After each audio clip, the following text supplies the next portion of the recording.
উত্তৰ Lakhimpur town model স্কুলত শৈক্ষিক আলাপ সম্পন্ন। লখিমপুৰ জিলাৰ উত্তৰ লখিমপুৰ টাউন মডেল স্কুলত আজি ৩ মাৰ্চত শিক্ষাৰ্থীসকলৰ সৈতে এক মনোজ্ঞ শৈক্ষিক আলাপ সম্পন্ন হয়। শৈক্ষিক আলাপত ভাগ লৈ বিশিষ্ট শিক্ষাবিদ পৰেশ বৈশ্যই কয় যে এই বিদ্যালয়খন অসমৰ এখন লেখত ল'বলগীয়া বিদ্যালয়। ১,০০০ৰো অধিক শিক্ষাৰ্থীৰে সমৃদ্ধ এনে প্ৰাথমিক বিদ্যালয় অসমত হয়তো পাবলৈ বিৰল। এয়া অসমৰ চৰকাৰী খণ্ডৰ শিক্ষা ব্যৱস্থাৰ বাবে এক আশাৰ বতৰা। যিটো সময়ত শিক্ষাৰ্থীৰ অভাৱত চৰকাৰী শিক্ষানুষ্ঠান বন্ধ হ'বলৈ ধৰিছে, সেই সময়ত এই বিদ্যালয়খনে অসমৰ চৰকাৰী খণ্ডৰ বিদ্যালয়ৰ বাবে আদৰ্শ হ'বলৈ সক্ষম হোৱা বুলি বৈশ্যই মন্তব্য কৰে। ইফালে তেওঁ বিদ্যালয়খনৰ শিক্ষক-শিক্ষয়িত্ৰীসকলৰ লগতো এক আলাপত মিলিত হয়। তেওঁ শিক্ষাৰ্থীসকলক সকলো কথা বুজি শিকিবলৈ আহ্বান জনায়। তেওঁ বিদ্যালয়খনৰ প্ৰধান শিক্ষক বীৰেন বৰাৰ নেতৃত্বত বিদ্যালয়খনে এক নতুন মাত্ৰা লাভ কৰাৰ কাৰণে তেখেতৰো শলাগ লয়। এই শৈক্ষিক আলাপত স্কুলখনৰ কেইবাগৰাকীও শিক্ষক-শিক্ষয়িত্ৰীয়ে সহযোগিতা আগবঢ়ায়। হাজোৰ পৰা কমলাকান্ত দাসৰ ৰিপৰ্ট, হেডলাইন আছাম। নমস্কাৰ। এই বিদ্যালয়খনৰ নাম আছিল উত্তৰ লখিমপুৰ টাউন মডেল প্ৰাথমিক বিদ্যালয়। এই বিদ্যালয়খন প্ৰতিষ্ঠিত কৰিছিল প্ৰয়াত উপায়ুক্ত কমল মজুমদাৰ ছাৰে আৰু 1982 চনত আমি সৰ্বপ্ৰথমতে দুজন শিক্ষক আছিলোঁ। বৰ্তমান অৱসৰপ্ৰাপ্ত চন্দ্ৰপ্ৰভা গগৈ আৰু অন্যজন হ'ল মই। মোৰ নাম শ্ৰী বীৰেন বৰা। গতিকে তেতিয়া আমি 4জন ছাত্ৰ লৈ এই বিদ্যালয়খন আৰম্ভ কৰিছিলোঁ। 4জন ছাত্ৰক লৈ যেতিয়া আমি বিদ্যালয় আৰম্ভ কৰিছিলোঁ, তেতিয়া মোৰ প্ৰধান শিক্ষয়িত্ৰী চন্দ্ৰপ্ৰভা গগৈ কৈছিল যে আমি বিদ্যালয়খন আগুৱাই নিব পাৰিমনে। আৰু তেতিয়া মই বাইদেউক 100% নিৰ্ভয় দি কৈছিলোঁ, বাইদেউ আমি যদি এই 4টা ল'ৰাক ভাল ধৰণৰ ৰিজাল্ট কৰিব পাৰোঁ, তেতিয়া নিশ্চয় আমি অহা বছৰত ইয়াত ল'ৰা ছোৱালী ছিট দিবলৈ অপাৰগতা হৈ পৰিম। ঠিক তেনেকৈ তেওঁলোকৰ লগত, অভিভাৱকৰ লগত, ছাত্ৰ 4জনৰ লগত বৰ হৃদয়ংগম হৈ তেওঁলোকক মই অশেষ কষ্ট কৰিছিলোঁ। আৰু কষ্টৰ বিনিময়ে অৱশেষত সেই 4জন ল'ৰাই আমাৰ জিলাৰ প্ৰাথমিক যি বৃত্তি পৰীক্ষা আছিল, সেই বৃত্তি পৰীক্ষাত প্ৰথম, দ্বিতীয় আৰু চতুৰ্থ স্থান পাবলৈ সক্ষম হৈছে।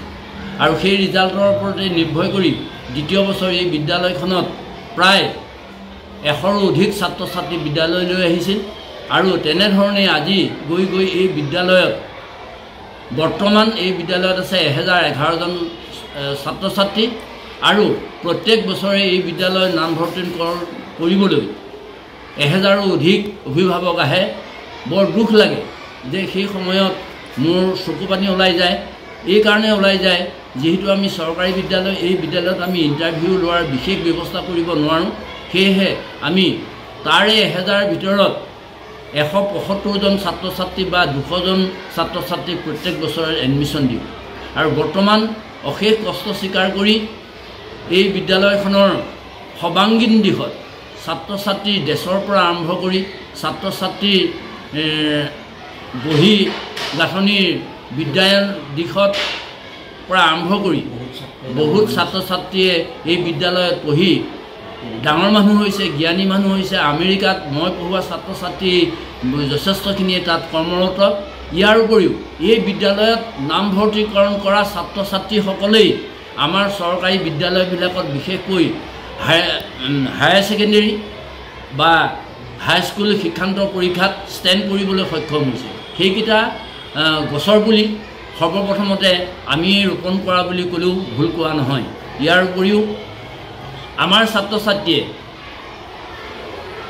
বিভিন্ন খেল বিভাগত অসমৰ পৰাটো বাদেই দিয়ক, ভাৰতৰ হৈ ভাৰত বাংলাদেশৰ মাজত খেল খেলিও তেওঁলোকে গ'ল্ড মেডেল পাবলৈ সক্ষম হৈছে।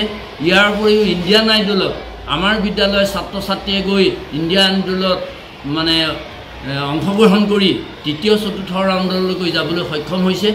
গতিকে বিদ্যালয়ৰ শিক্ষণীয় দিশৰ উপৰিও আৰু বহি শিক্ষণীয় দিশত আমি ছাত্ৰ ছাত্ৰীক কেনেকৈ উৎকৰ্ষ সাধন কৰিব পাৰোঁ, তাৰ কাৰণে বিদ্যালয়ৰ সকলো শিক্ষক শিক্ষয়িত্ৰীয়ে কষ্ট স্বীকাৰ কৰে আৰু তেওঁলোকে ছাত্ৰ ছাত্ৰীসকলৰ লগত অংশগ্ৰহণ কৰি আমাৰ বিদ্যালয়খন অসম তথা ভাৰতৰ ভিতৰত এখন লেখত ল'বলগীয়া বিদ্যালয় হওক বুলি সকলোৱে কষ্ট কৰে।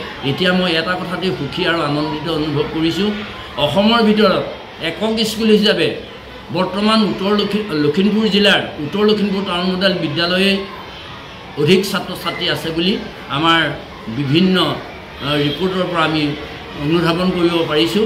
আৰু আমাৰ বিশেষকৈ গুণ উৎসৱবিলাকতো আমাৰ বিদ্যালয়ে A+ পাবলৈ বৰ্তমানলৈকে সক্ষম হৈছে। গতিকে এইখিনি দিশত ময়ে নহয়, মোৰ সহকৰ্মী প্ৰায় 33জন শিক্ষকে যি অৰিহণা আগবঢ়াইছে তাৰ বাবে মই তেওঁলোকৰ ওচৰত সদায় চিৰকৃতজ্ঞ আৰু প্ৰভুৰ ওচৰত মই প্ৰাৰ্থনা জনাইছোঁ, এই বিদ্যালয়খন যে দুপদে আগবাঢ়ি যাওক, আমাৰ ভাৰতবৰ্ষৰ যেন নাম উজ্জ্বল কৰক, অসমৰ যেন খ্যাতি আজৰি আনক, ইয়াকে কামনা কৰি মই দুআষাৰ সামৰণি মাৰিছোঁ।